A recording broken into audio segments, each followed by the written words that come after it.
Oi, Graziela. Diretamente de Tumbiara. Elzinha.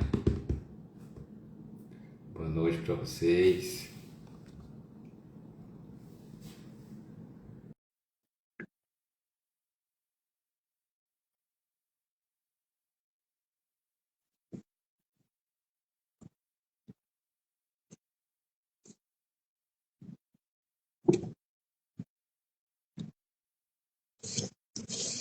Anne. Olha, agora eu não tô conseguindo aceitar, doutora Eli.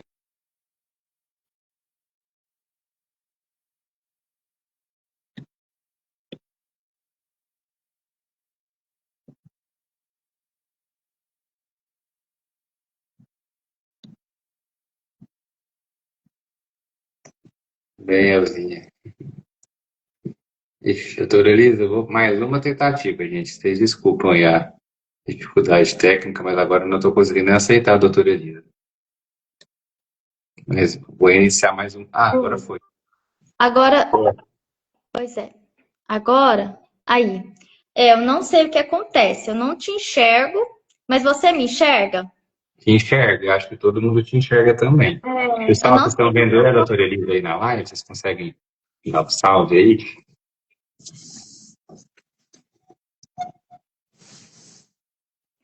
O time já tá perdendo a paciência. Bom que eu vejo os comentários, né? Ele fala, tá Eita, perdendo a paciência e ameaçou sair da live. conseguindo nós dois, né? Então tá bom. Vamos começar Doutora, assim. Eu não vamos lá. sei. Talvez seja eu que esteja errada aqui, não sei. Não, eu Não acho sei. que não. Eu também não sei como é que fica para quem aceita, se tem algum outro botão para aparecer, para É, subir, para ampliar. Mas vamos lá, vamos tá fingir que bom. então a gente está num podcast aí.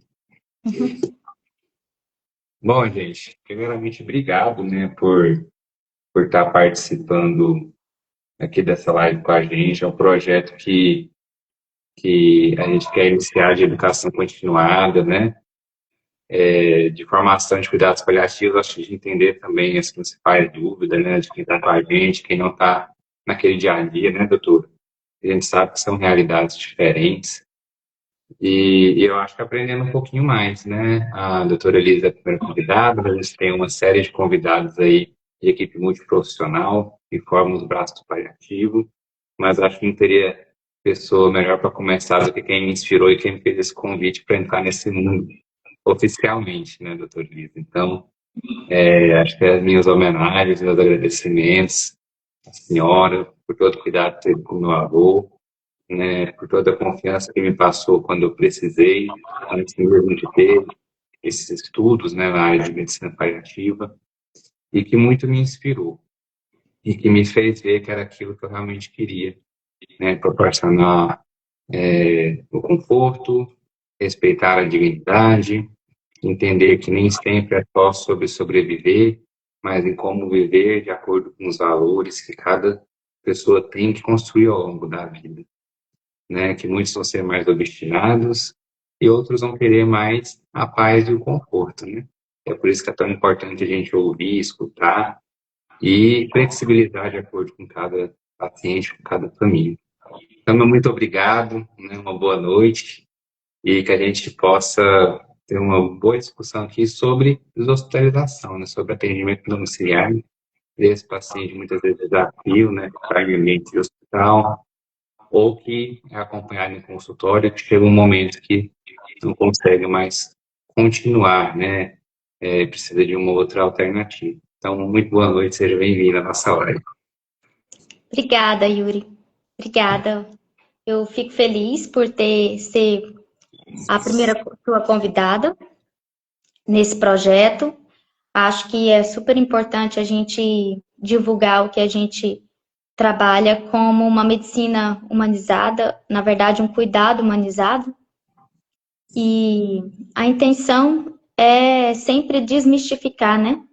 Tudo que a gente faz no dia a dia, que nada mais é do que praticar um cuidado de saúde humanizado, que respeita o ser humano e que também vê as nossas limitações. Estou vendo muita gente, a Gabi Fono, Karina, Tauana, o Jimmy, que já chegou ameaçando sair porque a gente estava demorando, Camila, muita gente tá com a gente o tempo todo, né? Fico feliz, Sim, muito obrigada. é importante, né? Ter sempre esse apoio dessa rede, né? Que a gente não cuida sozinho. E a gente aprende todo dia.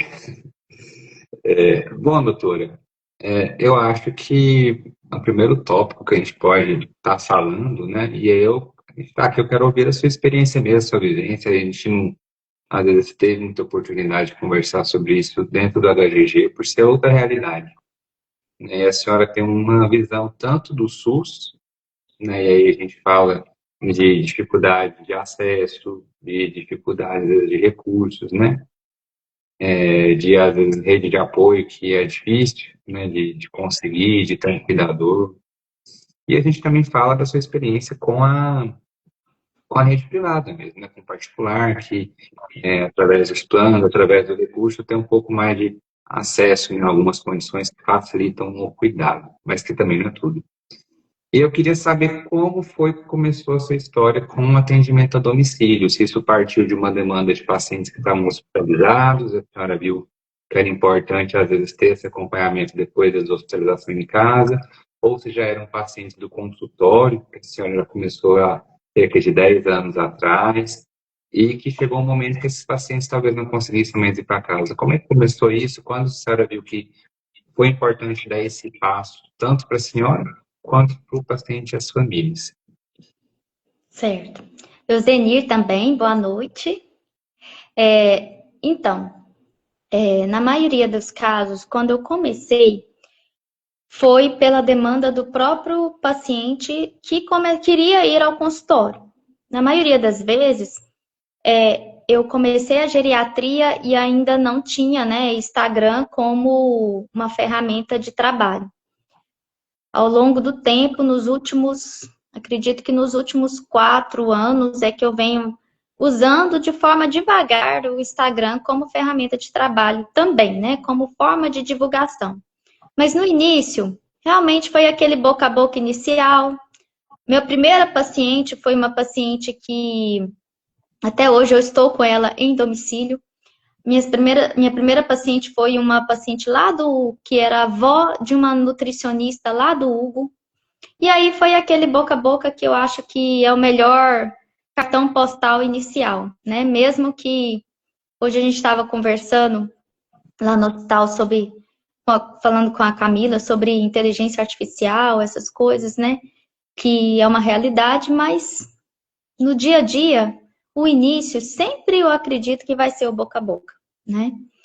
E no início eu tinha muita insegurança, eu acho que isso é normal, né? Sempre vamos ter alguma insegurança, sempre, eu acho que quando acaba a insegurança, alguma coisa está errada, né? Medo, insegurança, sentir-se impotente, limitado, eu acredito que em qualquer momento da vida, sendo um profissional de saúde, nós vamos ter esse sentimento, por mais capacitado que você possa ter. No início da geriatria, eu me sentia extremamente insegura, né? Então, eu morria de medo de ir para um hospital avaliar paciente. Eu me sentia insegura, achava que eu iria me deparar com situações que eu não iria conseguir vencer. Sempre achava que as pessoas ali do hospital seriam hostis à minha presença, por me sentir menos, né? E quando eu falo sentir menos, não é porque eu me sentia que eu era incompetente, não, mas pouco experiente. E eu acho que a pouca experiência nos faz sentir menos, né? E é algo que a gente tem que trabalhar. Eu acho que eu devia ter começado a terapia desde o início, quando a gente começa a atender a ser profissional de saúde na prática. Sai da faculdade, ser profissional de saúde, enfrenta o primeiro atendimento. Eu acho que a primeira coisa era iniciar uma psicoterapia para você se sentir útil e competente. E não se sentir menos que os outros, né? Sim. E aí, os primeiros pacientes foram pacientes que não do consultório mesmo.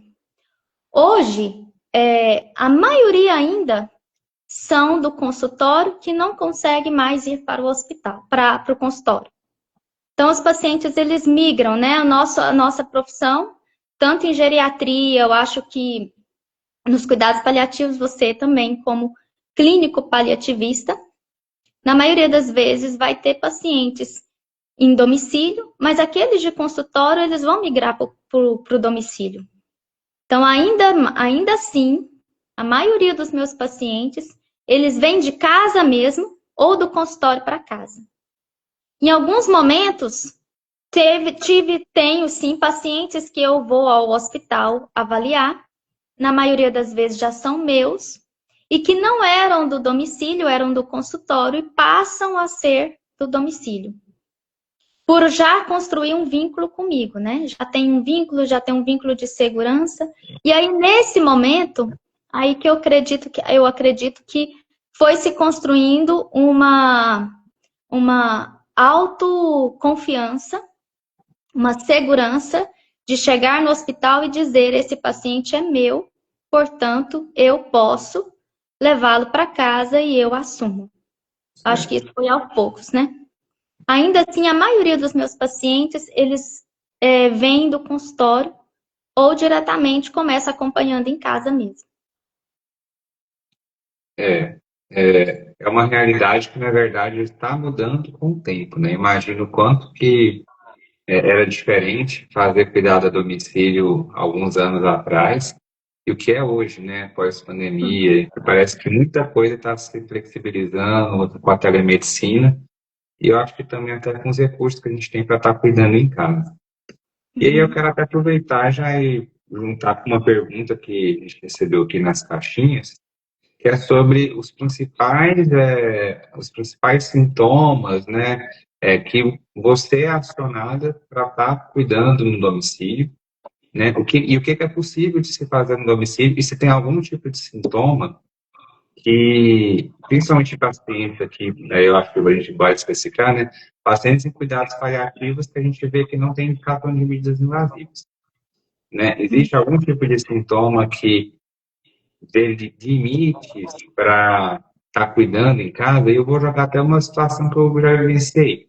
Um paciente que eu queria manejar uma dor ali, uma quase obstrução intestinal com fecal longa, que eu até comentei com a senhora, e eu achava muito mais fácil manejar no hospital, porque tudo aquilo de ligação em casa é muito difícil.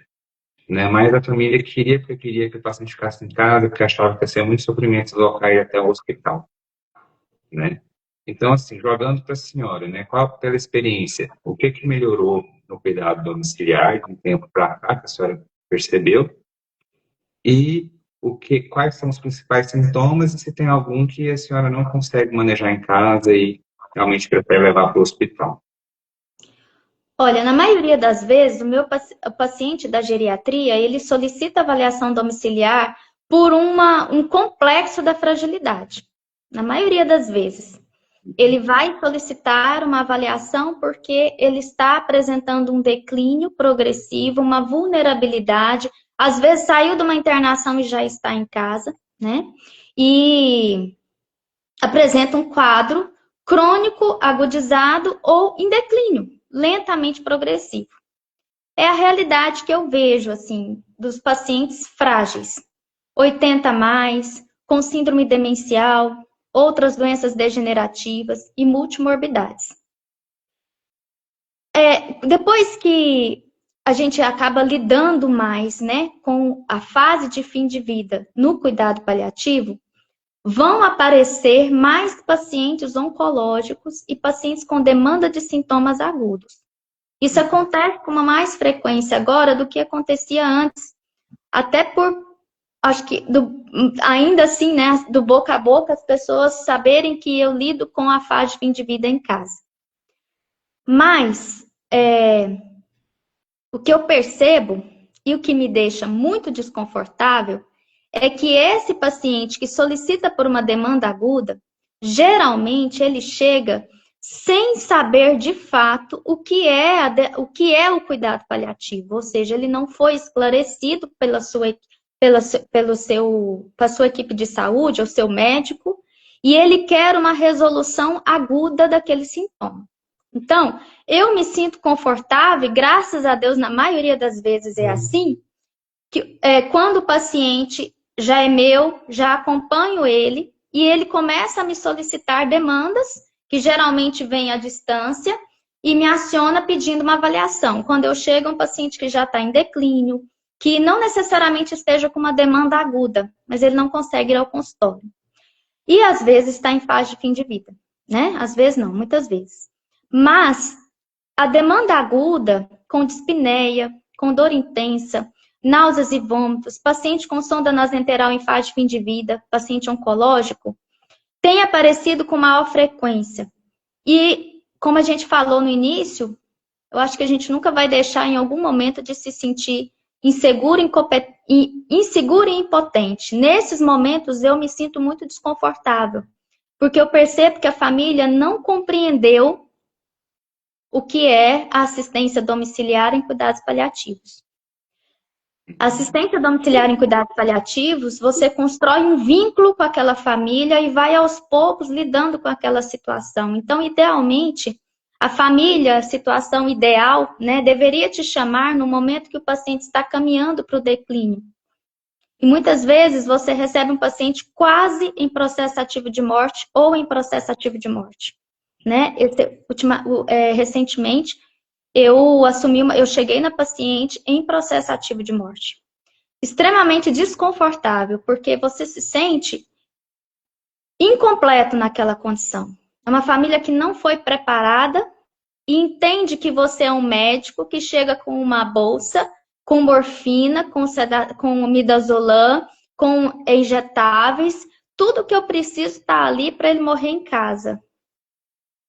E quando eu me vejo nessa situação e ligam no consultório solicitando avaliação domiciliar e querem urgência, preciso urgente de uma avaliação domiciliar. Primeiro, eu costumo pedir para minha secretária rastrear o que é a urgência dessa família.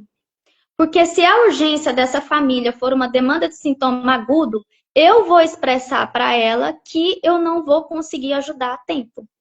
E que essa pessoa, sim, precisa de uma hospitalização.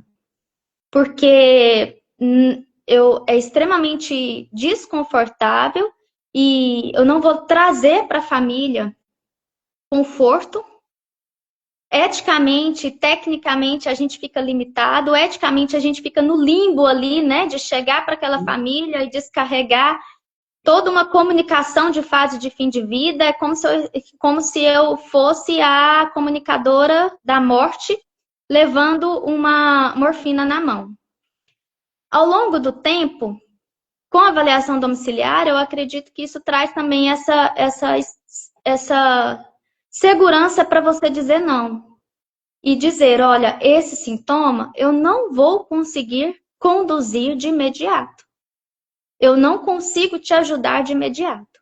Então, a palavra urgência em assistência domiciliar, eu acho que a gente tem que colocar os pés e as mãos para trás e verificar com a família qual é aquela demanda. Se realmente você vai conseguir chegar na expectativa da família. Porque às vezes ela tem uma expectativa e você não vai conseguir alcançar e você pode até causar um conflito muito maior. Um sofrimento muito maior, querendo ser o super-herói da fase de fim de vida. Então, assim, no dia a dia, sim, dispneia é um sintoma de difícil controle em domicílio, dor também, mas principalmente a dispneia. É possível conduzir em casa?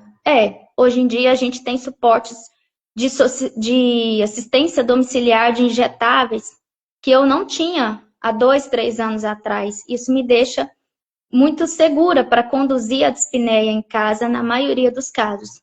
Mas mesmo assim é aquele paciente que eu já vou percebendo que vai acontecer e percebendo que eu vou ter dificuldades. E eu vou preparando a família para esse cenário e compartilhando com ela se vai ser em domicílio ou se vai ser em hospital. O domicílio não pode ser uma obrigação, porque cuidar em casa sempre vai ser um desafio, nunca vai ser fácil. Morrer em casa, então, sempre vai ser um desafio, nunca vai ser fácil.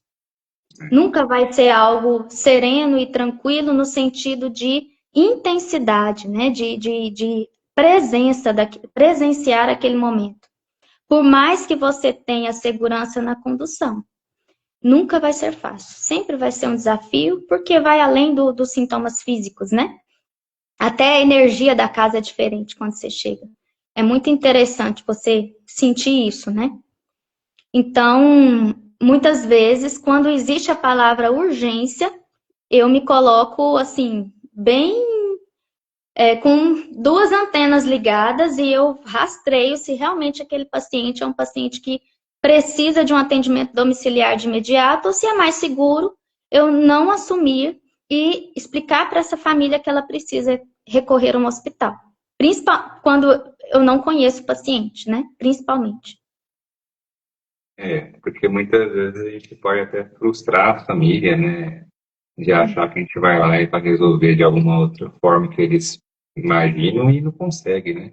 E na Sim. verdade está perdendo tempo, né? Levar esse paciente com uma assistência que vai de fato dar o conforto para ele. Uhum. Isso. Realmente um desafio, né? E não é aquela beleza que a gente muitas vezes lê nos livros, né? Bom seria se todo mundo tivesse, né, uma equipe de assistência domiciliar, com medicamentos injetáveis, técnicos para estar acompanhando, né? Aí não é a realidade de todos, né? Na verdade é exceção, né? Que Não é consegue a ter. realidade emocional, psicológica, Uhum. espiritual, e não é a realidade financeira de muita gente. Para você cuidar com um sintoma de uma demanda aguda de imediato, por mais que você tenha um plano de saúde, muitas vezes isso vai ter um custo para a família, né, de imediato. Então não Sim. é uma realidade que é possível para todo mundo. Muitas vezes o idoso frágil na nossa vida de geriatra é possível sim, sabe? Assim, o idoso frágil que vai caminhando, né? Serenamente, diminuindo entrando numa falência orgânica progressiva, diminuindo diurese, evacuação, a boca seca, para de alimentar, o olhar vago. A gente vai explicando isso para a família e isso muitas vezes é possível, mas demanda de sintomas, dispneia, náusea, vômito, dor. Isso é uma urgência paliativa, né? A gente fala. Sim. E não se justifica ficar patinando em cima de um sintoma, né? E deixando a pessoa sofrer com você levantando a bandeira do cuidado paliativo. Isso não é cuidado paliativo, né? Inclusive estampada na rever, né? As minhas bandeiras, né? Dessa urgência pelos sintomas, né? Eu acho que, na verdade, a gente fala muito de paliativo, mas não deveria ser aceitável para ninguém, né? Tantas Sim, pessoas aí, em determinadas situações, seja por uma doença, um pós-operatório, uma dor no joelho, e vai para casa com aquela receita de bolo e continua com dor. Houve muitas vezes que é para contar até 10, que é normal disso daí, e tem que acostumar, né? Então, ultimamente eu tenho percebido isso, não só em pacientes geriátricos ou paliativos, isso está me fazendo perceber, né, que esse cuidado ele começa a permear, né, outras áreas, não sim. só aquele daquele paciente que está. Então, enfim, inclusive aí eu vou trazer uma outra pergunta aqui, doutora, e perfeito, assim, que a senhora colocou, acho que a gente tem que tomar muito cuidado com essa síndrome do anjo, né, de querer proteger todo mundo, cuidar e acabar, na verdade, trazendo o maior desconforto, né? Ó, vou aproveitar Uhum. aqui, antes de ler a próxima pergunta da caixinha, deixa eu ver se mais alguém que colocou alguma coisa. A Tauana, falando que tá animada de ver nós dois. Um beijo, Tauana. Tem fisioterapeuta aqui, Aurélia. Sou fisioterapeuta e acompanhei um paciente que ficou em cuidados paliativos por 8 meses. A família foi bem preparada e acolhida. Foi serena e tivemos aceitação do desfecho final. É, o Que bom, cenário né? ideal, né? É, O cenário que ideal. a gente possa trabalhar na nossa cultura, né, para que isso seja cada vez mais difundido e trabalhado, né, com antecedência. Eu acho que o segredo é esse, né? Não é É, garantido que vai dar certo, mas aumenta muito a chance tanto do paciente quanto da família serem bem preparados e até se antever aos sintomas, né? Porque o problema é sim. quando você já chega lá e o sintoma está tão exacerbado que fica É. difícil, né, de ter todo um arsenal ali naquela maletinha do home care, que demora para chegar, né, enfim. Sim, esse é o cenário que a Aurélia falou aí, né? são meses cuidando da vida e sem colocar tempo para ninguém, né? São meses cuidando da vida, né? Atualmente eu tenho paciente de 104 anos, 99 anos, e que meses, né? Essa de 104 vai fazer aniversário agora, 105, estou esperando a notícia.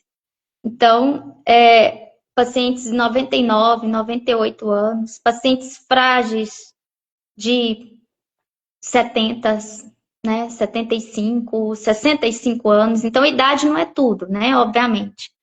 Mas são meses e anos cuidando de uma pessoa. Isso é o cuidado paliativo ideal, né? Até que você prepara essa família para vir a entender e compreender o processo como algo natural. Por mais difícil que ele seja no final, né? Ele nunca vai ser fácil. Isso. Até a fisioterapeuta Aurélia colocou assim, que foi sim, né, no cenário ideal, né? O Bruno aqui colocou, sou enfermeira e faço atendimento domiciliar em cuidados paliativos. Eu sinto tudo isso que a doutora falou, sobre a urgência da demanda que a família passa para nós, né? E eu acho que isso, na verdade, passa para todos os profissionais. Nossa, a Aurélia só completou que eu tinha 104 anos, que faleceu em casa. Mas voltando para o enfermeiro, né?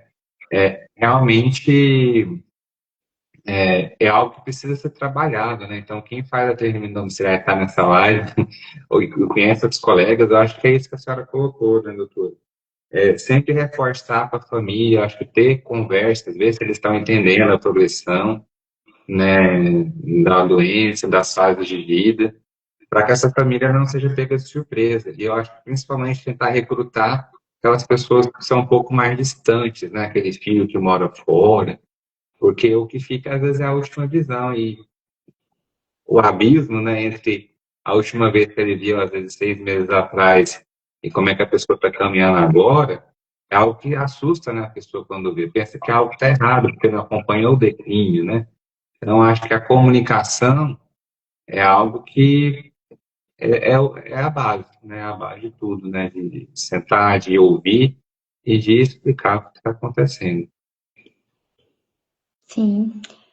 É um aprendizado diário, assim, eu acho que o atendimento domiciliar, o acompanhamento domiciliar, ele nos permite ser muito francos com a família.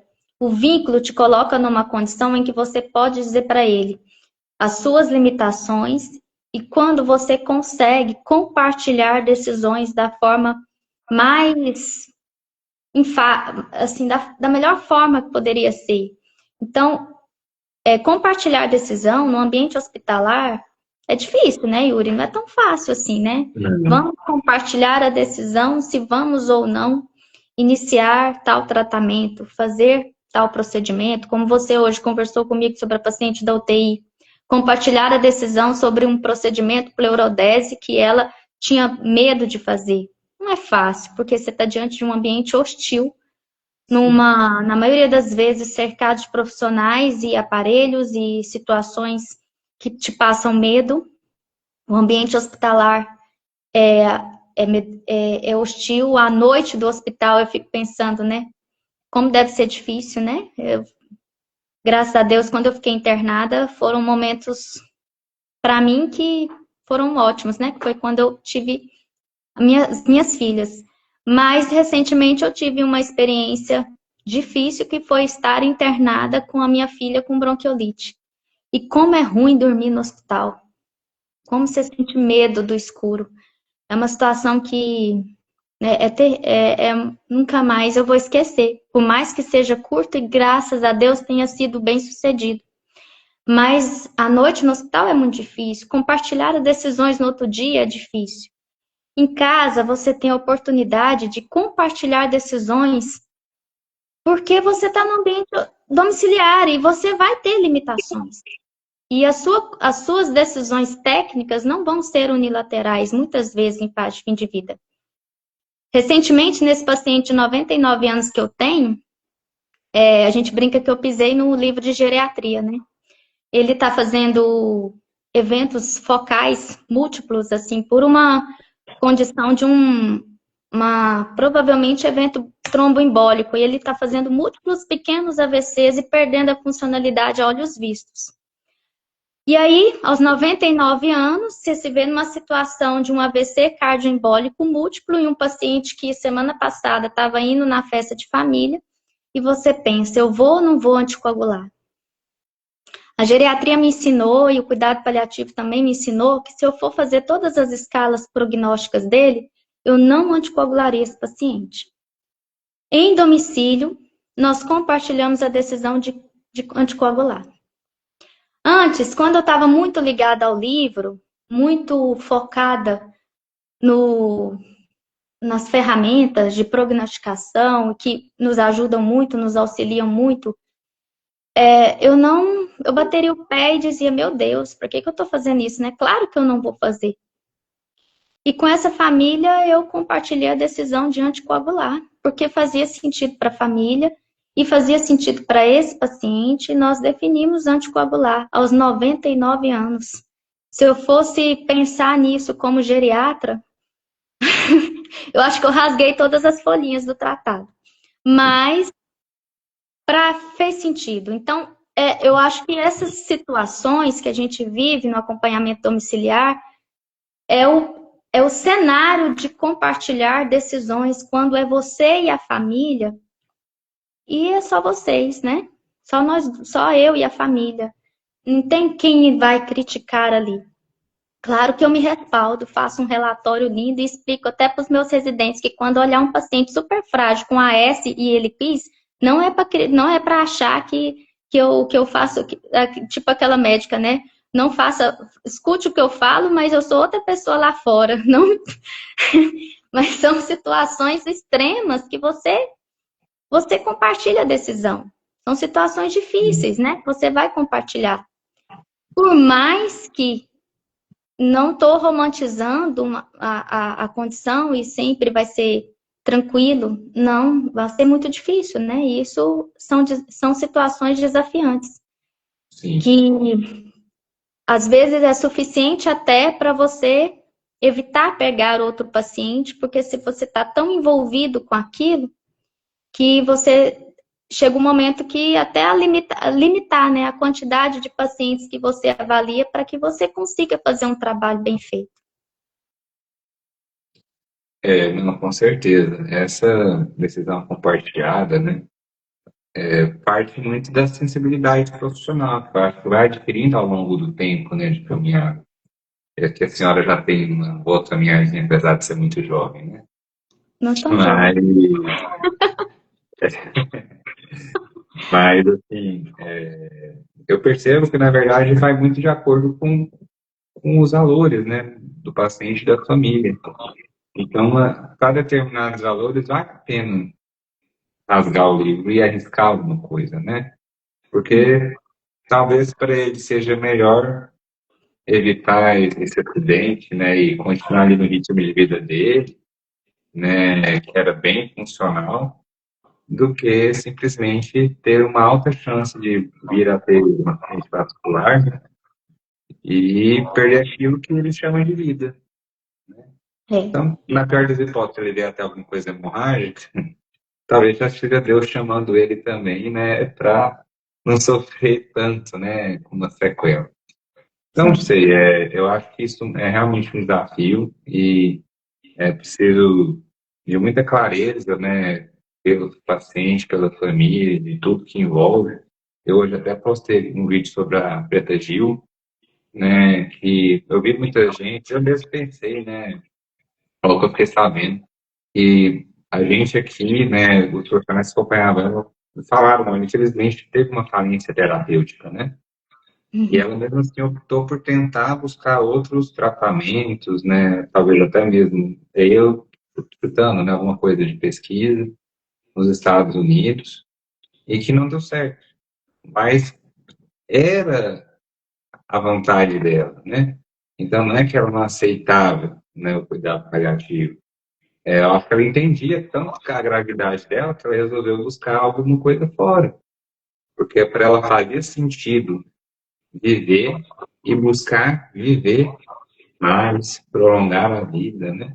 Uma pessoa jovem. E que bom que nesse trajeto, pelo menos no final, igual a senhora colocou hoje, ela parece que encontrou conforto nos últimos momentos, né? Não teve uma morte sem ter esse cuidado, né? Desassistida por conta disso.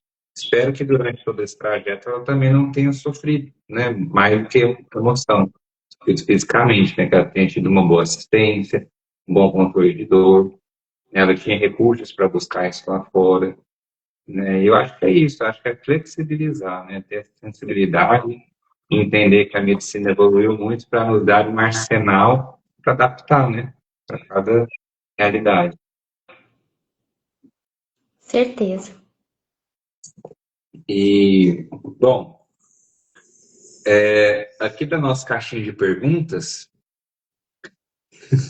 é uma pergunta até interessante. Um termo que tinha tempo que eu não ouvia, que a gente não costuma falar mais, né? Mas como dar a segurança à família de paciente poliqueixoso na alta hospitalar? Tá Ai, empacada, né? Como lidar, né, com essas famílias que tem um paciente que provavelmente reclama muito de dor, né? Enfim, aquele paciente que nunca recebe alta, né? Porque toda vez que ele vai ter alta, ele tem um sintoma. Aí ele vai prolongando e prolongando a internação. e a família morre de medo de cuidar desse paciente em casa Uhum. sozinha, né? A senhora já teve Eu essa experiência? acho que sim. Os pacientes poliqueixosos, eu acho que não dá nem para contar, né? Quantos são. Mas eu acredito que, assim, tudo é o vínculo. Eu acho que o que a chave está no vínculo, não tem uma receita, né, de como fazer.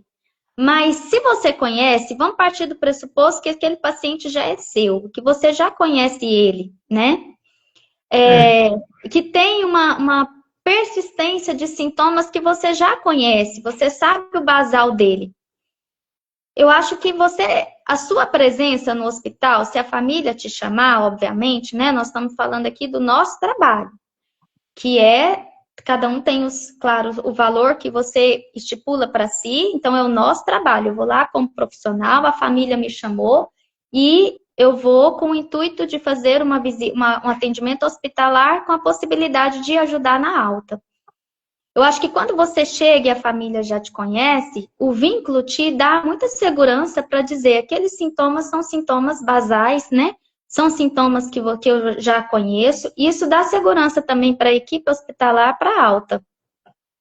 Se você não tem vínculo com aquela família, se você chega porque alguém te chamou, porque alguém te indicou, enfim, eu acredito que é mais difícil, né? É mais difícil dar segurança para a família, porque você não conhece.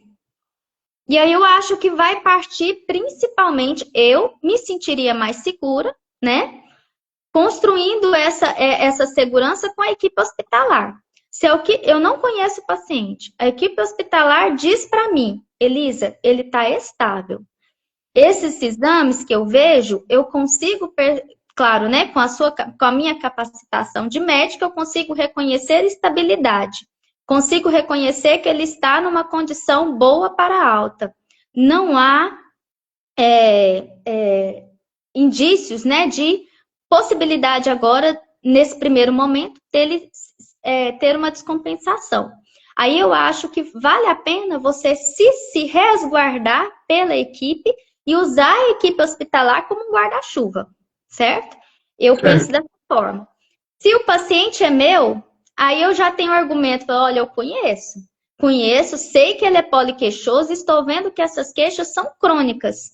E aí eu tenho uma segurança de ser mais firme com a família.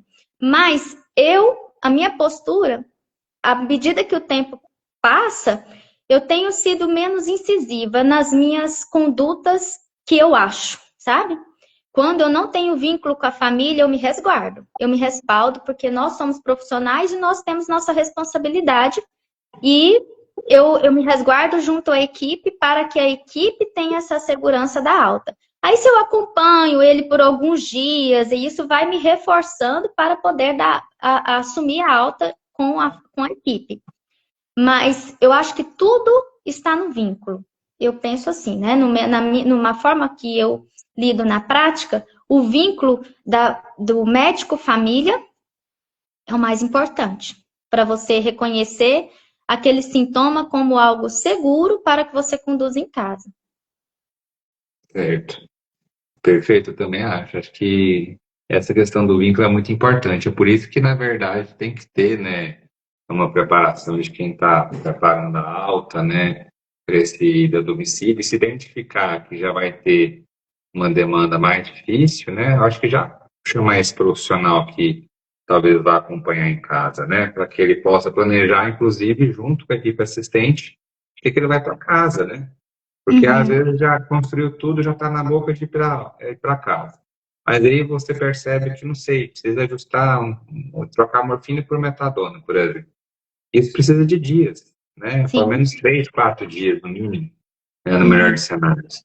E aí vai lá, o paciente ficar internado, mas ou então fica insatisfeito com o seu uhum. trabalho. Mas, assim, a sua segurança, né? Fazer essa transição ali, porque é o que você aprendeu que é correto. Senão você tem risco de deixar esse paciente mal assistido em casa, né? E aí o paciente sofre e você ainda leva a culpa, né? Então, enfim. O Edmilson, né? Acho que ele mandou uma pergunta aqui. Doutora Elisa, quando seu paciente evolui para um processo ativo de morte, a família quer manter o paciente em casa. Como você administra essa situação? Você maneja os sintomas em casa ou opta pela internação? Sempre que eu posso, sempre que eu consigo, eu e a família tem suporte para fazer isso em casa, eu administro, conduzo em casa. Então, se eu estou acompanhando esse paciente e essa família, eu faço o possível para falecer em casa. Ao longo do tempo, isso me permitiu algumas estratégias que hoje são bem mais tranquilas eu lidar com isso. Primeiro, é que antes a gente tinha poucos recursos em termos de assistência de home care.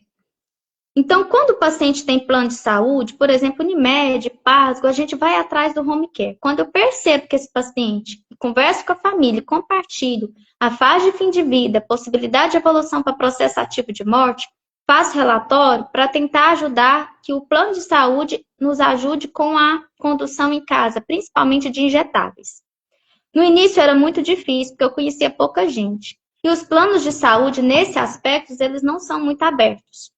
Certo. Aí a gente vai envelhecendo, né, Yuri? Vai conhecendo um monte de gente nos bastidores e conversando com um monte de gente nos bastidores. Então, vai facilitando algumas coisas, né? Porque aí eu já sei quem vai estar ali por trás na condução. Muitos pacientes a gente consegue esse apoio do plano de saúde.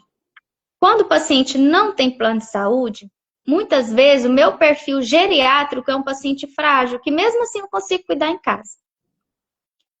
Se a demanda de sintomas é possível em casa, eu compartilho com a família a possibilidade de injetáveis em domicílio. E aí tem o serviço. Pode fazer propaganda, Yuri? É antiético? Pode fazer. É, Tem uns é uma live apoios. sem fins lucrativos. A Wagner é minha parceira demais. E a Curai, da Elma. São os serviços que mais me apoiam. E com eles eu consigo fazer muitas medicações. E procedimentos como irrigação retal, aspiração, injetáveis, sedação paliativa, morfina, né, diurético, antibiótico. Faço tudo isso em casa. Claro que ao longo do tempo, a gente vai tendo essa segurança e com certeza o HGG me ajuda muito, né? Me ensinou muito no dia a dia a conduzir em casa, porque eu acho que essa condução do processo ativo de morte, ela não pode ser romantizada. Não basta saber cuidado paliativo na teoria, tem que fazer na prática para conduzir um processo ativo de morte em casa. Todo mundo, geriatra, em algum momento, na maioria das vezes, vai lidar com situação de idoso frágil que vai descansando em casa, literalmente. Aquela metáfora da velhinha, sabe? Que vai se apagando, que a gente até, em alguns momentos, evita, né? Essas comparações. Mas a paciente vai aos pouquinhos se desligando do mundo. Isso muitos geriatras, eu acho que acredito que todos passam por isso na trajetória da profissão. Agora, em processo ativo de morte de um paciente com multimorbidades, doenças crônicas, secreção, dor, dispneia, é preciso saber fazer. Não adianta a gente ficar romantizando uma situação em que eu conheço os princípios de cuidados paliativos, mas não lido na prática. Então, é necessário ter segurança. Ao longo do tempo, eu conduzo muitos pacientes em processo ativo de morte em casa. E aí eu compartilho a decisão sempre que eu posso com antecedência.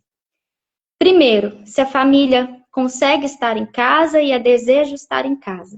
Segundo, se eu vejo uma situação propícia que eu consigo conduzir. Quando eu digo que eu não consigo conduzir, seja por uma dificuldade de acesso aos medicamentos, aos recursos que são possíveis, que não são tecnológicos, mas têm custos, né? Seja pela própria presença, porque talvez eu esteja indisponível, vou viajar, eu estou de férias, eu vou para um congresso, eu estou com as minhas filhas, enfim. Eu sou muito sincera. Quando eu vejo que eu não posso, eu digo, não consigo. E aí eu indico a internação. Mas na minha rotina diária, eu tenho conduzido muitos pacientes em processo ativo de morte em casa. E tem sido muito gratificante. Eu me sinto muito grata porque eu aprendo demais com eles. E é uma situação que me traz muito... É quando eu mais me sinto médica, quando eu mais me sinto profissional de saúde, é quando eu assino um atestado de óbito em casa. Não interpretem isso de uma maneira ruim. A morte nunca é um sucesso. Jamais é um sucesso. Mas eu aprendo tanto com cada um, com cada história, que isso para mim é extremamente gratificante. Mas eu coloco limites. Eu tenho um plano A, um plano B e um plano C. Tudo para que seja possível dentro dos limites que eu coloco para mim mesma. Porque tem certas situações que vão ser difíceis. A família fica extremamente angustiada, te liga toda hora, te passa mensagem toda hora. Então, quando eu percebo que eu não vou conseguir conduzir, eu indico internação. Mas os pacientes que falecem comigo, geralmente são pacientes que eu já acompanho.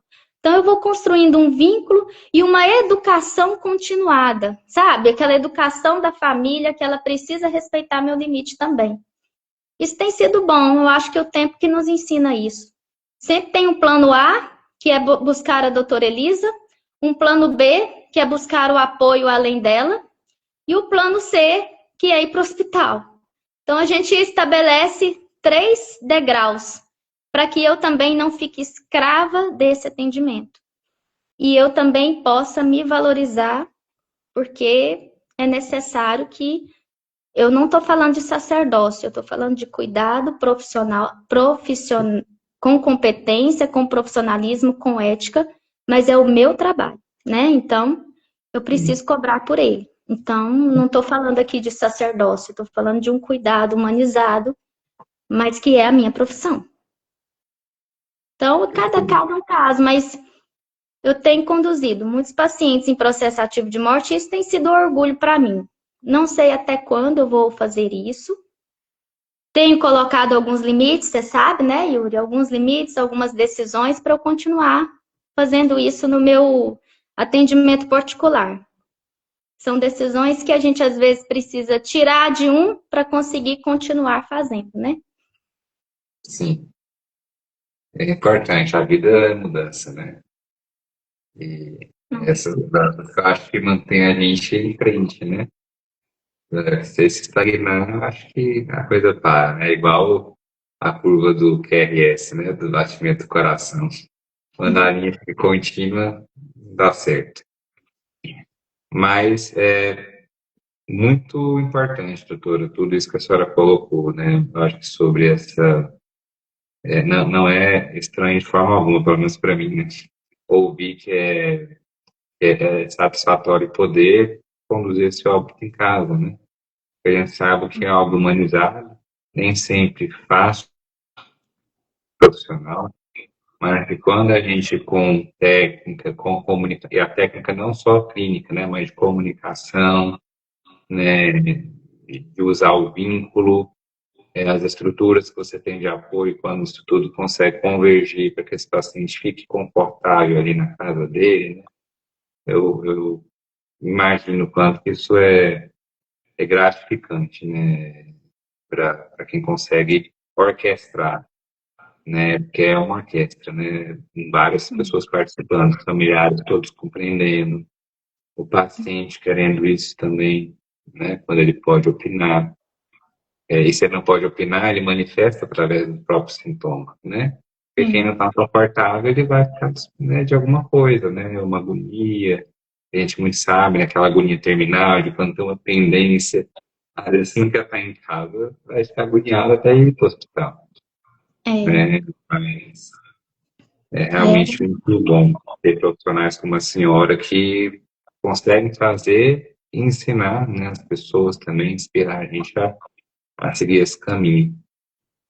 eu tô vendo aí o Fabrício, acompanha paciente comigo, agradecendo, elogiando. A Cândida, falando de mim aí, né? Que eu consolido meus pacientes, a comunicação é clara e assertiva, ela me ajuda demais da conta. E eu sempre vou atrás das pessoas que falam a mesma língua que eu, porque a gente precisa de ombros juntos para carregar a carga. Não Essa dá para fazer síndrome do sozinho. anjo, essa síndrome do anjo me incomoda muito. Eu tenho falado, falo muito isso pro Jimmy, converso com vocês, né? Se alguém fala para mim que você é meu anjo, isso me incomoda profundamente, sabe? E me dá uma taquicardia danada. Porque eu quero ser anjo, eu sempre falo isso, eu quero ser anjo para minha família, para meus pais, para minhas filhas, principalmente. Eu não quero ser anjo dos meus pacientes, não quero. Por mais que seja carinhoso dizer isso para mim, quando eles falam, você é meu anjo, você é um anjo, aí eu falo, quem é mais importante para você? Minha mãe, meu pai, meu filho? Ele é seu anjo. Eu sou uma pessoa que te ajuda. Não, eu tenho tentado, né, ao longo do tempo, deixar transparecer os meus limites. Isso me conforta um pouco e faço o possível para não me envaidecer como um anjo, porque o anjo ele incomoda muito. No início, quando a gente começa a trabalhar com cuidado paliativo, a gente se deslumbra. Quem gosta, né, como a gente se deslumbra. E a síndrome do anjo te esgota. E você começa a olhar para o cuidado paliativo de uma forma diferente e talvez não tão bonita como no início. E aquilo você entra num conflito interno de amar e odiar. Eu já passei por isso. Eu tive momentos que eu amei e odiei, sabe? Eu dormi odiando e acordei amando. Eu acho que a maturidade, aos poucos, vai te mostrando que você não precisa amar nem odiar. Vai ter dias bons e dias ruins. Ninguém gosta da medicina todo dia, ninguém gosta da fono todo dia, ninguém gosta da psicologia todo dia. Quando eu falo que tem dia que eu quero ser personal trainer, sempre tem vez que eu tenho vontade de dormir sendo personal trainer. Mas eu sempre acordo querendo ser médica de novo. Então, eu acho que isso é tentar ver os limites da gente, porque não é porque você vai fazer atendimento domiciliar que você vai chegar lá prometendo rios e fundos para a família, porque elas vão esperar isso de você. Elas vão esperar que você dê para eles todas as alternativas, você fale tudo de uma vez, que você chegue com todas as soluções. E muitas vezes eu falo o seguinte, eu peço para que as pessoas parem um pouco, reflitam. Eu não estou ali para descarregar um monte de informação. E aos poucos nós vamos construindo isso. Se não é possível construir, então não é correto eu estar ali. Então eles estão tendo uma expectativa de mim que eu não vou conseguir oferecer. É a hora que eu limito, que eu faço as limitações, né? Coisas que às vezes até me irritam, né? Você pede um atendimento domiciliar porque alguém te indicou e fala assim, doutora, o que está incluso no seu pacote? Essa consulta inclui o quê? Nossa, eu tenho uma raiva disso, de responder isso, porque não tem resposta. O que está incluso na minha consulta? O que está incluso, meu Deus? Uma caixa com um monte de coisinha que eu vou tirar dali. Isso me incomoda bastante, sabe? E aí eu falo assim, olha, eu peço para a secretária dizer quando eu não me conheço, né? Porque quem me conhece às vezes não vai falar isso, porque já está acompanhando. Mas aquele de primeira vez que pergunta o que está incluso nessa consulta. Falei, poxa, o que está incluso num atendimento domiciliar numa fase de fim de vida? Tanta coisa está inclusa, né? E o que é seu preço ali? A família só vai entender se ela construir um vínculo com você.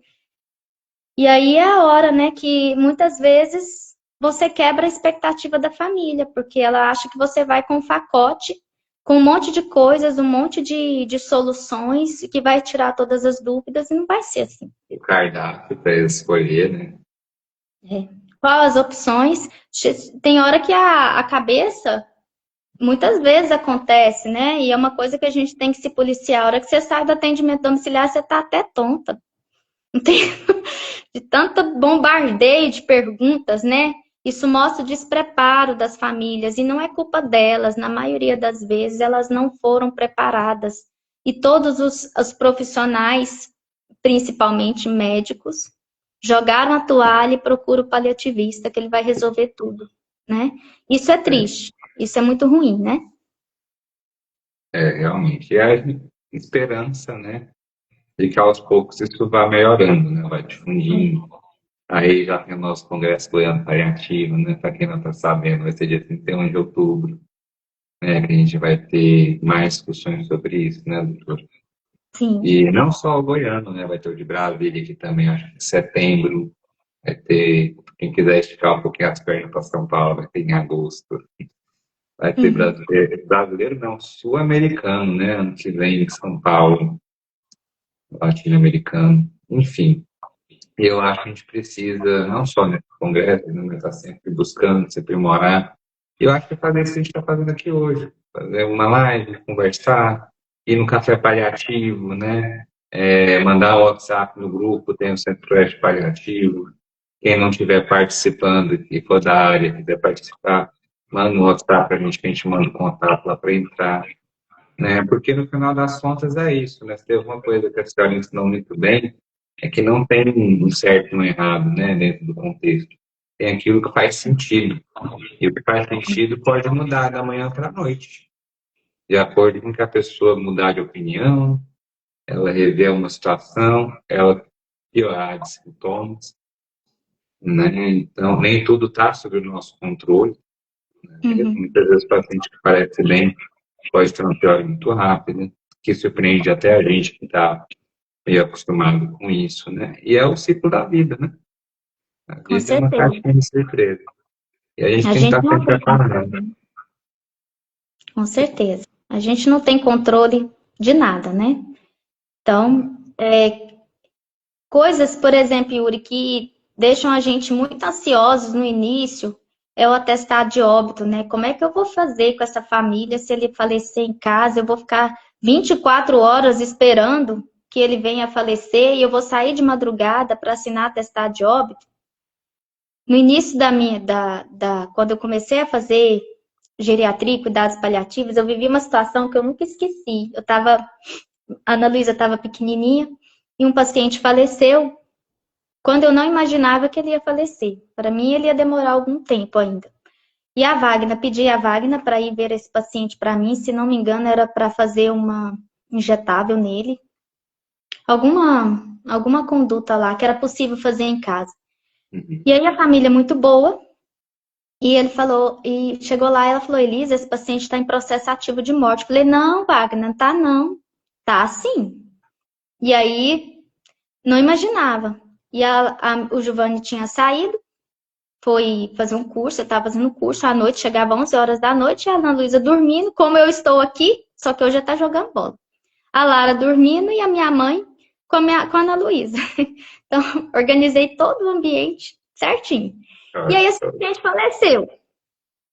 E a família ótima. E eu já tinha explicado para ele, falei, olha, se eu não puder assinar o atestado de óbito, tem o serviço do SBO, vou deixar o relatório, expliquei que não vai abrir o paciente, nada disso, tudo que o pessoal tem medo, né?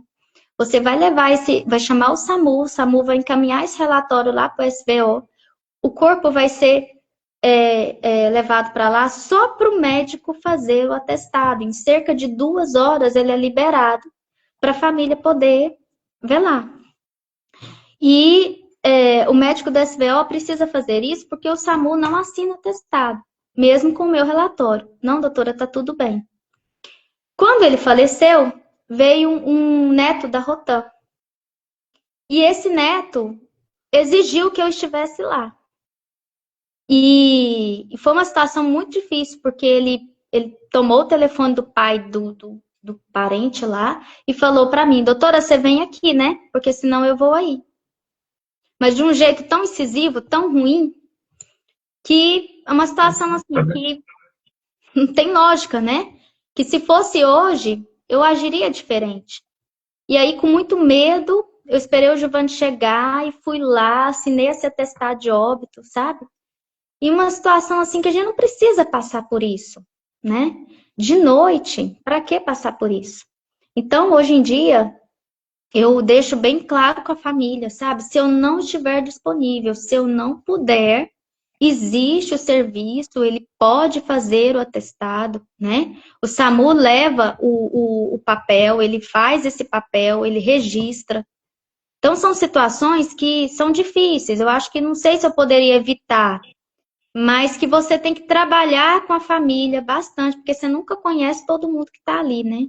Eu acho que quem faz atendimento domiciliar está suscetível a passar por certas situações ruins como essa. Foi só uma vez, mas é desconfortável, né? Sim, com certeza.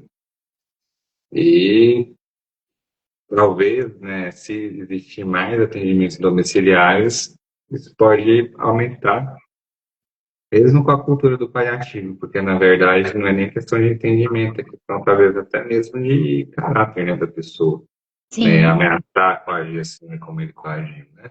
É como se um atestado fosse uma urgência para a pessoa ser coagida a ir lá assinar, porque senão não vai a pessoa ser ameaçada, né? Mas assim, Já coloca até uma perguntinha na sua anamnese. Tem familiar na Rotan? Ah, mas com o tempo você vai conhecendo todo mundo, sabe? Hoje, depois dessa, eu pergunto tudo, viu? Eu pergunto quem tá por perto, pergunto se alguém briga. A gente aos poucos vai vasculhando a família. aprendendo o que é importante, né, na biografia. Tem. Se tem Doutora, algum barraqueiro, se alguém tá precisando, se alguém quer conversar, eu rastreio a família. Já teve momentos também em home care que eu tive uma paciente que o ambiente da família era muito hostil. E esse era um paciente de home care. Eu me recusei a fazer o atestado de óbito. E você precisa ter, em certos momentos, você precisa ter pulso firme, né? De dizer, eu não me sinto segura de ir até lá e não me sinto segura de acompanhar. Como ela tinha home care, eu me recusei a ir nessa casa, que era um ambiente extremamente hostil. Uma filha psiquiátrica, outra coisa, né, Jimmy? Que um era familiar da Rotan, outra a filha psiquiátrica, que, segundo as línguas, andava com uma faca na casa. Eu me recusei. Não tem lógica, né? Então, eu vasculho a família. A gente precisa fazer isso também. é importante, né, para uma segurança também, para saber como lidar, né, em alguma situação. É. A doutora Mas Camila falando aqui isso que deu espetacular, essa hora que é espetacular, doutora. é Doutora lindo. Lisa, eu acho que a gente está caminhando aqui para o fim, né? Já são mais de 9h30, 9h47, passou rápido. Eu queria só fazer um adendo, que eu acho que é importante a gente valorizar os serviços, né, que estão sendo implantados com o intuito de dar mais acesso a cuidados paliativos, a cuidados domiciliares, né, para as pessoas, né. Então, quero ressaltar aqui a iniciativa da Unimed Goiânia, que está trazendo, né, a rede de cuidados continuados, a Douglas, do Asa. Unidomiciliar, né? Isso, então eu estive presente no lançamento, eles estão fazendo um Ajuda treinamento muito. para a rede da Unimed e de alguns credenciados, até onde eu sei. E são geriatras, né? São geriatras que estão na condução. a Jaqueline Borges, Jaqueline Lacerda. Então, assim, é Sim, uma equipe que ajuda muito mesmo, que me dá um suporte e segurança, e tanto para administrar os medicamentos, conduzir, comunicar de forma uniforme, e também até mesmo nessa parte prática, né, do atestado de óbito. Então, a unidomiciliar ajuda bastante. Os serviços terceirizados, né, de home care também, Capta sim, Médico, sob a coordenação da Loiane, Sempre Saúde, que agora está na coordenação da Érica, né? Antes era do Emílio. Tem a Elma sim. lá como enfermeira-chefe. Então, assim, são serviços que nos ajudam muito. Tô ganhando nada por eles, não. Pode falar, né, Yuri? Né, pode falar. E as pessoinhas particulares que são, são essenciais, a Wagner, os colegas que acompanham os pacientes junto com a gente, né? A Camila Nutri, a Camila Odonto, a Fernanda, a equipe de físio, né? Tem colegas de físio, Fernanda, Maria Eugênia, Débora, Caroline, são pessoas assim que técnicas de enfermagem que a gente vai moldando elas, né? A Suelene, a gente vai moldando elas para achar elas em outros lugares. A gente vai construindo uma rede de apoio, né? Sim. E que é super importante, né? Então, acho que vale a pena sim a gente ressaltar esse serviço, essas pessoas, né? E possam ser inspiração e capacitar também outras pessoas, né? Eu tô agora lá, não tem, tem medo de falar, tô lá também numa uma briga, vamos dizer, uma briga boa, né? Para tentar levar esse projeto da SCC para o IPAVO, né? E que eu acho que é algo não só interessante para o paciente que vai receber, né? O paciente que vai receber mais cuidado paliativo, uma atenção diferenciada a nível domiciliar, mas também para o próprio plano, né? Então, os planos, né, precisam entender hoje que existem muitos custos evitáveis, é importante falar assim dos custos, né, que eles têm hoje com terapias tão caras, né, e que muitas vezes estão utilizadas de jeito fútil, né, sem indicação técnica, para pessoas que já têm claramente ali uma situação de não reversibilidade, mas o protocolo é levar para UTI, é fazer todo o pacote de intubação central, antibiótico de alto espectro, né, por 7, 14 dias, e que só vão trazer sofrimento. Esse que é o pior, né? Então, é um gasto homérico, né? Existem estudos que falam do último mês do paciente no plano de saúde que gasta o equivalente aos últimos 2, 3 anos em um mês, no mês que ele falece. Justamente por isso, porque é submetido a uma série de invasões sem sentido que não vai mudar o desfecho, mas vai mudar a forma como o desfecho acontece, e que não é boa, né? Que é muito sofrimento, longe da família, sem dignidade, solitariamente, no leito frio de UTI, né?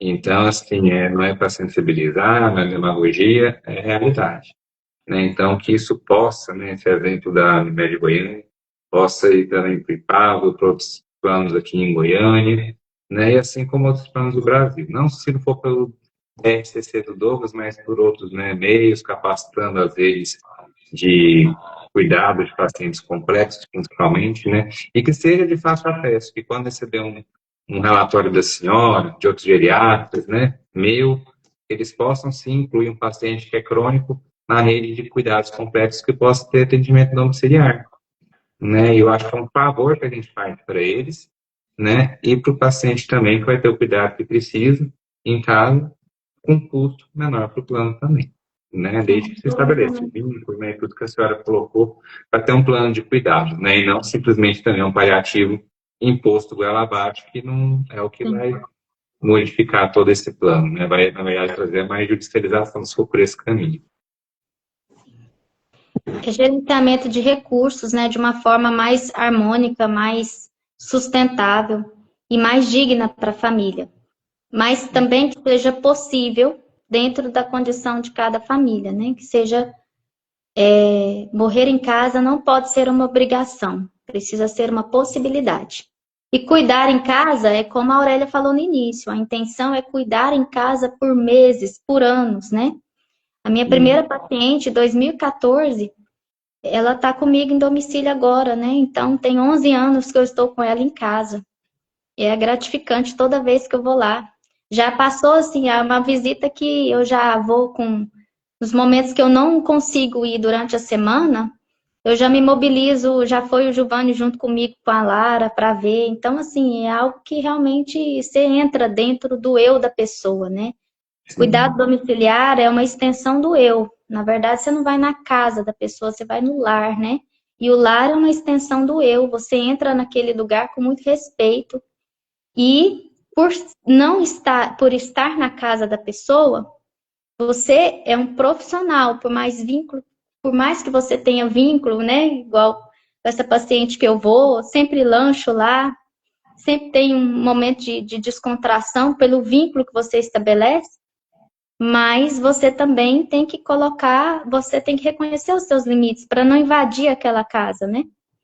Você tem que ser uma pessoa que vai ali para construir um plano de cuidados e não invadir com suas condutas e a sua postura e o seu eu, né? A sim. família, você é o seu eu. O seu eu é a sua casa. Você vai entrar no eu de outra pessoa, né? Então é com muito respeito, com limitação, com seus limites e com profissionalismo. E cuidado domiciliar, o atendimento domiciliar, eu acho que você precisa atentar a certos detalhes, não só detalhes que não são técnicos e que nenhum livro te ensina. Por exemplo, morrer em casa é lindo, muito quando é com conforto, mas ele pode ser catastrófico na hora que a funerária chega. Muitas vezes a gente não para pensar nisso, e eu vivi isso com a minha avó, porque ela faleceu em casa. E o rapaz da funerária, muito simples, falou para mim assim: não fica aqui perto, não. Falei, por quê? Falei, não, porque eu tô fazendo meu trabalho. Eu vou enrolar ela no pano branco, vou colocar ela naquela coisa de metal lá, eu esqueci o nome, e vou colocar, Urna? e vou levar. Hã? Urna? Isso, na urna, e vou pôr ela lá no carro. Aí eu parei para pensar, falei, realmente, né? Que coisa.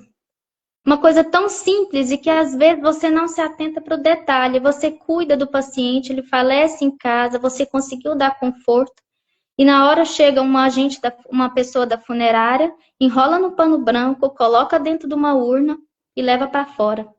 Que imagem é essa, né? Quanto isso pode ser doloroso para a família.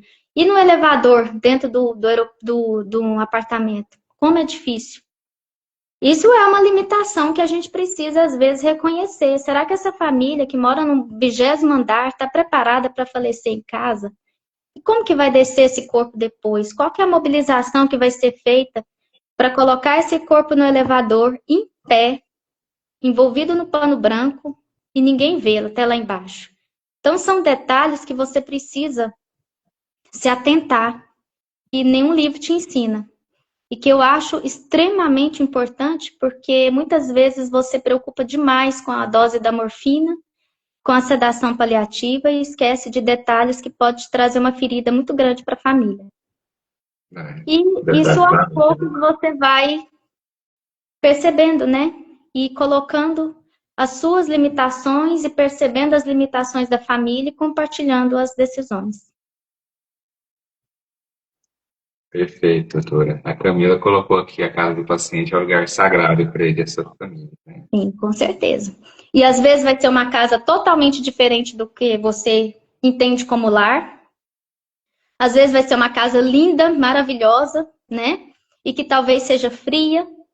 E às vezes um lar bem simples, totalmente que você assuste com o, a forma como as pessoas vivem ali, né? Nos seus julgamentos e pré-julgamentos. Talvez aquele lar seja mais quente do que um lar muito bonito, cheio de enfeites bonitos, né? Então, cada casa é uma casa e cada casa é um lugar sagrado para a família que está ali, né? Sim. E a história, né, também. Quantas casas, principalmente quem é mais idoso, né, que construiu a casa, foi construindo aos poucos, né? Determinada idade, construiu alguma coisa no quintal, né, foi cobrindo, né, um quartinho aqui, uma churrasqueira ali, coisa de piso depois. E a cada etapa, na verdade, vão se lembrando outras coisas, né? Quando era antigamente fazia um churrasco aqui, aí depois que Então, não é só, né, igual a senhora está colocando paredes, né? É todo um legado, né, do que aconteceu, de por que aconteceu, por que se fez dessa forma. E uma realidade também, né, Yuri? Muitas vezes o cuidado paliativo, o atendimento domiciliar, ele é muito elitizado ainda. É uma realidade. Infelizmente, a gente não tem o SAD, né? Como a gente gostaria que o paciente falece em casa. Acontece. Mas é claro, né? A demanda do sistema público é enorme. Não estou fazendo aqui críticas, nem estou fazendo análise de gestão, nem me sinto muito competente para isso, não. Mas é uma realidade. O, o, o cuidado paliativo domiciliar, a assistência domiciliar, ela é elitizada. Porque são poucas as pessoas que conseguem pagar um atendimento domiciliar de qualidade, né?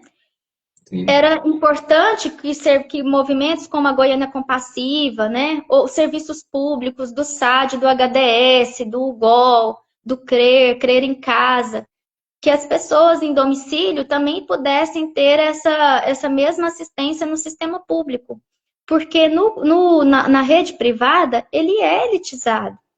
Na maioria das vezes, a pessoa tem que ter recursos, é a realidade. E eu não estou colocando aqui, mais uma vez, né, como sacerdócio. A gente tem o nosso custo, a nossa competência, isso a gente tem que se autovalorizar, claro, né? De uma forma adequada e ética dentro de um contexto que é possível e assim, sustentável, né? Eu não tô, cada um coloca o valor do seu trabalho.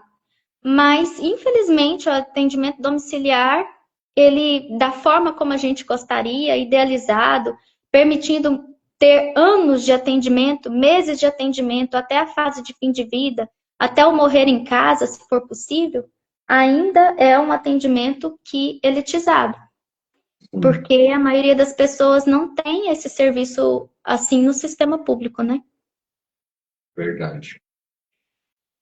Oremos, né, para que aos poucos isso vá se transformando, né? Quem sabe agora com as políticas públicas, né, de cuidados paliativos, que tanto está se propagando, né, que isso de fato se converta, né? Agora, o Sim. fato é, a gente está falando aí dessa publicação da Política Nacional de Cuidados Paliativos, que já tem 1 ano e meio. Se fala da implantação, se coloca nos congressos, teve no congresso ano passado, mas na prática a gente não percebe, né? É muita teoria, né? Muita divulgação, né? Existe sim, eu sei que existe a Gabriela falando no Ministério da Saúde, executando esse trabalho, organizando, mas a gente não vê esse reflexo na ponta, né? Não vê equipe de medicina de família trabalhando em cima disso. E esse trabalho não está tendo um diálogo, né? Esses pacientes não estão chegando para a gente não está vendo esse paciente na rede, né? Será que é porque eles realmente estão com uma maior óbito em domicílio? Eu acho difícil, nesse momento, já evoluir para isso.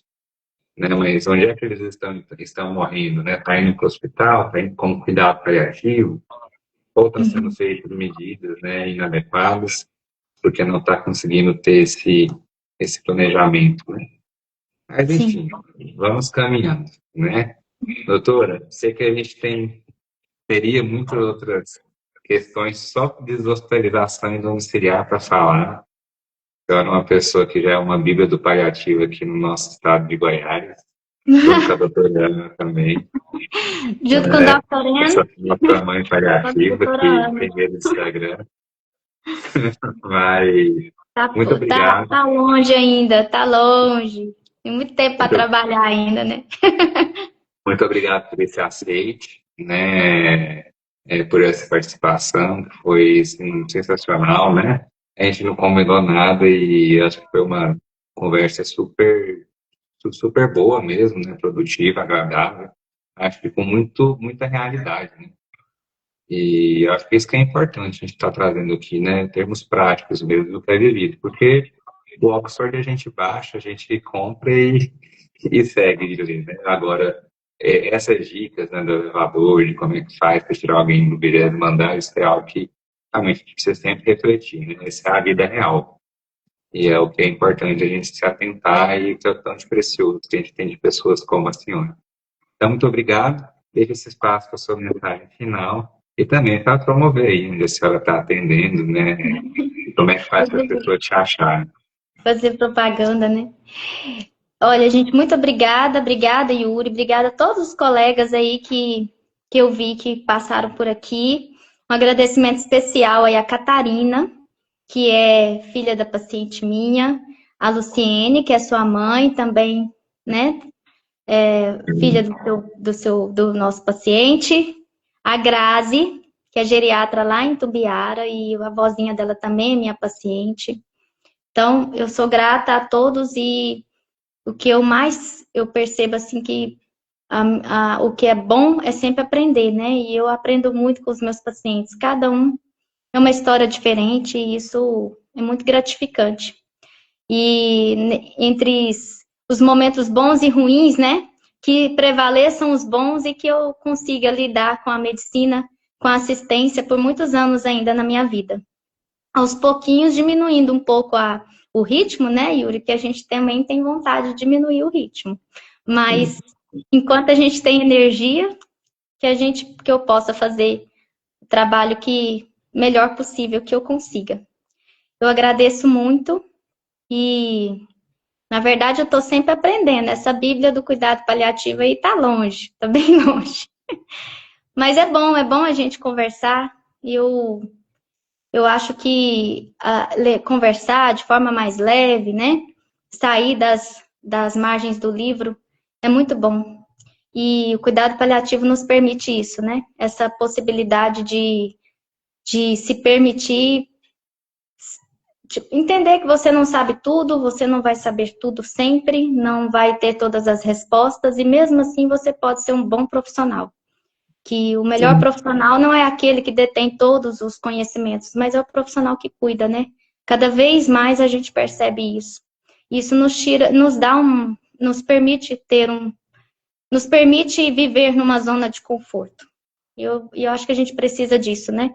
Para a gente amar o que a gente faz, a gente tem que estar numa zona de conforto na maior parte do tempo, senão se esgota. Eu te desejo todo sucesso. Falei pro Jimmy que você vai ficar muito famoso, famosão. Então, te desejo todo o sucesso das lives. E muito obrigada. Obrigada a Eu que todo mundo. agradeço. E fala onde é que as pessoas podem te achar, doutor. Ah, sim, vou fazer propaganda de mim, né? Esse Instagram, Geriatria Goiânia, é o meu Instagram profissional. Eu atendo lá na Clínica Viva, na Avenida Tocantins. Pertinho, logo de frente ali do pronto-socorro infantil. Lá é o meu consultório. Nesse Instagram, Geriatria Goiânia, tem os contatos aí do celular, do telefone lá da clínica, contato profissional. Então, tá aí meu cartão postal. Perfeito. E eu também, né, vou pegar carona, atendo também na Clínica Viva, né, tenho a honra lá de estar pertinho da doutora Elisa, da doutora Karina. Ah, a Uma vez, Carininha também estava aí. A Carininha é minha parceirinha. uma vez por semana, porque o meu foco mesmo é atendimento domiciliar, né? Então, principalmente paciente paliativo, mas agora também com esse projeto aí de hospitalização, né, principalmente pacientes pós-cirúrgicos, né, uma maior demanda de controle de sintomas, né, de dor, reabilitação. Então, o foco agora também é ajudar essas pessoas, e à medida que a gente identificar também alguma questão de paliativo, a gente vai estabelecendo o vínculo, né, doutora? E Sim. conversando, né, nada de goela abaixo. Mas é isso, agradeço demais, tá, a presença da senhora aqui, acho que foi muito enriquecedor, com certeza teremos, né, quero ter a sua presença novamente aqui mais para frente, para abarcarmos outros temas, né? Controle de sintomas, alguma doença específica, talvez algo da geriatria, né?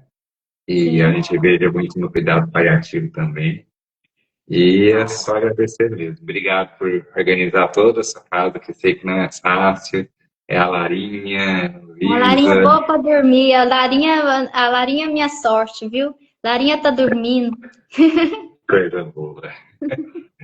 Mas então é isso, né? Um Só de abraço. manhã que é mais difícil, mas à noite, graças a Deus, sou abençoada Sim. com ela. Boa para dormir. Aí na Ah, que próxima bom. live, Yuri, como você falou que eu sou nova, você me chama de você, tá? É questão de respeito, mas tudo bem. Tá bom. Boa noite, então. Boa noite a todo Boa mundo. noite. Obrigado pela participação. E daqui 15 dias, daqui 14 dias, teremos mais uma live aí com o nosso super, hiper psicólogo Nilson. Em breve, Ah, jogaremos live. vou preparar a Então, minha mensagem para ele. isso, faz essas colocações aí, para ver quem que tem que evitar no atendimento dele. Tá? Boa noite, gente. Muito obrigada. Boa noite, Cândida. Tchau, tchau. Tchau.